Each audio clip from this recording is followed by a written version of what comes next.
কারা অধিদপ্তরে আপনারা যারা পরীক্ষা দিবেন তাদের নিয়োগ পরীক্ষার সাজেশন, প্রশ্ন প্যাটার্ন এবং বিগত সালের প্রশ্ন নিয়ে বিস্তারিত আলোচনা করব এই ভিডিওতে। আশা করি ভিডিওটি প্রথম থেকে শেষ অবধি দেখার চেষ্টা করবেন আর অবশ্যই চ্যানেলটি সাবস্ক্রাইব করে রাখবেন। সর্বপ্রথমে একটি কথা বলে রাখি, কারা অধিদপ্তর জব রিভিউ এই বইটির পিডিএফ আমাদের কাছ থেকে সংগ্রহ করে নিতে পারেন। পিডিএফ মূল্য মাত্র 40 টাকা। যারা নিতেছেন তারা এই নাম্বারে হোয়াটসঅ্যাপের মাধ্যমে যোগাযোগ করে পিডিএফটি সংগ্রহ করে নিতে পারেন। এই পিডিএফে বাংলা, ইংরেজি, গণিত, সাধারণ জ্ঞান ওভারঅল আলোচনা করা আছে। পাশাপাশি কারা অধিদপ্তরে কারারক্ষী, মহিলা কারারক্ষী পদে কিছু প্রিভিয়াস কোশ্চেন ব্যাংক দেওয়া আছে। আপনাদের প্রশ্ন কেমন আসবে? আপনাদের প্রশ্ন এমসিকিউ পদ্ধতিতে আসবে। সময় দেওয়া হবে 60 মিনিট। 70 মার্কের প্রশ্ন থাকবে আর প্রত্যেকটা ভুল উত্তরের জন্য পয়েন্ট 50 কেটে নেওয়া হবে, অর্থাৎ দুইটা ভুল করলে 1 মার্ক কেটে নেওয়া হবে। আপনাদের প্রশ্ন আসবে 4টা টপিকস থেকে, বাংলা, ইংরেজি, গণিত, সাধারণ জ্ঞান। এই 4টা টপিকস থেকে প্রশ্ন আসবে। 70 মার্কের পরীক্ষা হবে। দেখুন প্রশ্নগুলো একটু ধরন দেখে নিই। আমি লিখতে জানি, বাক্যটি ইংরেজি কি হবে? অর্থাৎ ট্রান্সলেশন থেকে প্রশ্ন এসেছে। উত্তর হবে I know how to right. We should abstain, এটা প্রিপজিশন থেকে প্রশ্ন এসেছে। তাহলে উই শুড অ্যাবস্টেইন, অ্যাবস্টেইন পর সবসময় ফ্রম বসে, abstain from smoking. What is the time, what is the time your watch, এটাও কিন্তু প্রিপজিশন থেকে প্রশ্ন আসছে। এখানে গ্যাপে বসবে by. I have no pen to write, এটাও কিন্তু প্রিপজিশন থেকে প্রশ্ন আসছে। তাহলে প্রিপজিশন বেশি গুরুত্বপূর্ণ। I have to no pen to write, এখানে কি হবে? উইথ। কোনটি সঠিক বানান? তাহলে বানান শুদ্ধকরণ থেকে প্রশ্ন এসেছে। সাইকোলজি বানানটি সঠিক ছিল। বঙ্গবন্ধু টানেলের দৈর্ঘ্য কত কিলোমিটার? এখন এটা এই ধরনের প্রশ্ন মানে বঙ্গবন্ধু রিলেটেড কোনো প্রশ্ন আর আসবে না। আপনারা যেখানে বঙ্গবন্ধু শব্দটি পাবেন অ্যাভয়েড করে চলে যাবেন। আর এই টানেলটির দৈর্ঘ্য ছিল 3.32। মহান মুক্তিযুদ্ধ নো সেক্টর কোনটি? মহান মুক্তিযুদ্ধের নো সেক্টর ছিল 10 নম্বর। তাহলে মুক্তিযোদ্ধা থেকে একটি প্রশ্ন এসেছে। সোমালিয়া কোন মহাদেশে অবস্থিত? তাহলে দেশ সম্পর্কে প্রশ্ন থাকবে, বহির্বিশ্ব সম্পর্কেও প্রশ্ন থাকে। আফ্রিকাতে। সোমালিয়া দেশ কোন মহাদেশে অবস্থিত? আফ্রিকা মহাদেশে অবস্থিত। মহামান্য রাষ্ট্রপতির সরকারি বাসভবনের নাম কি? সরকারি বাসভবনের নাম বঙ্গভবন।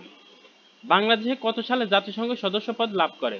জাতিসংঘের সদস্যপদ লাভ করে 1974 সালে। নাবিক শব্দের সন্ধি বিচ্ছেদ কোনটি?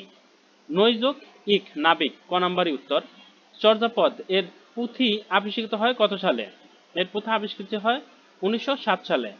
চন্দ্রমুখ কোন প্রকার কর্মদ্বারা সমাস? উপমিত কর্মদ্বারা সমাস। যে নারীর পতি নেই, পুত্রও নেই, এক কথায় প্রকাশ করুন। মানে এক কথায় এটা কি হবে? এক কথায় এটা হবে অধীরা। এর এক কথা উত্তর হবে অবিরা। শুদ্ধ বানান কোনটি? শুদ্ধ বানান মুমূর্ষ। ক নাম্বার উত্তর হবে। পত্নী শব্দের সমার্থক শব্দ কোনটি? পত্নী শব্দের সমার্থক শব্দ জায়া। দেনা পাওনা উপন্যাসটির রচয়িতা কে? দেনা পাওনা উপন্যাসের রচয়িতা শরৎচন্দ্র চট্টোপাধ্যায়। ভাষার ক্ষুদ্রতম উপাদান কোনটি? ভাষার ক্ষুদ্রতম উপাদান ধ্বনি। এই 18টি প্রশ্ন আমরা মানে 70টা প্রশ্ন মধ্যে 18টি প্রশ্নের সমাধান করলাম। এরপরে বাকি অংশ যাদের দরকার তারা অবশ্যই কমেন্ট বক্সে কমেন্টস করে জানাবেন। আমরা পরবর্তী ভিডিওতে আপনাদের কমেন্টসের উপর নির্ভর করে পরবর্তী ভিডিওতে টোটাল প্রশ্নের সমাধান দেওয়ার চেষ্টা করব। এখন আসি স্বল্প সময়ে কি কি পড়া উচিত বা কোন কোন বই পড়লে 100% প্রশ্নই কমন পাওয়া যায়। বাংলার জন্য সন্ধি, সমাস, বিপরীত শব্দ, এক কথা প্রকাশ, বানান, বাগধারা, সমার্থক শব্দ, কারক, সাহিত্য, এই টপিকসগুলো একটু ভালো করে পড়ে যাবেন। ইংরেজির জন্য item, phrase, voice, gender, number, narration, changing sentence, translation, preposition, article, right form of verb, এই টপিকসগুলো ইংরেজির জন্য ভালো করে অবশ্যই দেখে যাবেন। আর গণিতের জন্য নবম দশম শ্রেণীর গণিত যেটা আছে সেটা ভালো করে পড়ে যাবেন। আর সাধারণ জ্ঞানের ক্ষেত্রে কারা অধিদপ্তর বইটা পড়লেই হবে। তবে একটা কথা, যে অনেকেই বলেন যে কারা অধিদপ্তর এই পিডিএফ পড়ে কতটুকু কম পাওয়া যাবে। এই পিডিএফটা পড়লে শুধুমাত্র যদি কারা অধিদপ্তর 40 টাকার যেটা, এটা পড়লে পরে আপনি হয়তো বা 60 থেকে 70% প্রশ্ন কমন পাবেন। তবে 100% প্রশ্ন কমন পেতে হলে আপনাকে এখানে যে বইগুলোর কথা বলা হয়েছে, যে বইগুলো দেখানো হয়েছে, বাংলার জন্য এটা, ইংরেজির জন্য এটা, গণিতের জন্য এটা, গণিত সাধারণ জ্ঞান অন্যান্য জন্য এটা, এই টোটাল পিডিএফটা যদি সবগুলা বইয়ের যদি সংগ্রহ করে নিতে পারেন 100% প্রশ্ন কমন পাবেন। তবে সবগুলা বই যদি সংগ্রহ করতে না পারেন, সবগুলা বইয়ের পিডিএফ আমাদের কাছ থেকে নিতে পারেন। সেক্ষেত্রে আপনাকে এইটা স্ক্রিনশট দিয়ে আমাদের এই নাম্বারে স্ক্রিনশটটা পাঠাতে হবে। আর সবগুলা বইয়ের পিডিএফ এর মূল্য মাত্র 100 টাকা। আজকের ভিডিও এখানে শেষ করছি। সবার জন্য শুভকামনা রইল। চ্যানেলটি সাবস্ক্রাইব করে আমাদের পাশে থাকবেন। আল্লাহ হাফেজ।